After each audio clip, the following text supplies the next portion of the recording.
We were sent a hydroponics growing system, and this is my first time ever using one. We got my kids involved because we thought it'd be really fun to show them how things are planted and how things grow.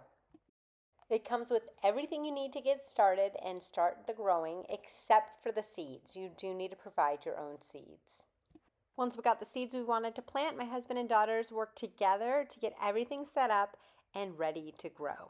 So this is amazing garden. It's gonna be so cool. Yeah, it is. It's gonna be so amazing to be able to see our own vegetables here at home grow. Every day we're gonna watch this thing start sprouting. That's gonna be so exciting. You ready? Yeah. All right. Since starting our hydroponic indoor gardening, it's actually kind of gone too well. As you can see, this is all a tomato plant that's overtaking it, and I think we're gonna have to rehome the tomato plant. But our cilantro, that's done really nicely, and then our basil back in there did well. We did plant spinach, and it never came to fruition. So we'll have to start again with that, but wow, I mean, look at this.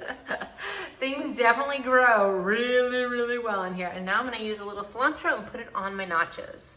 This came right from that garden, and I love that I can just pick it and have it nice and fresh, and then it will just grow right back. So that's super convenient.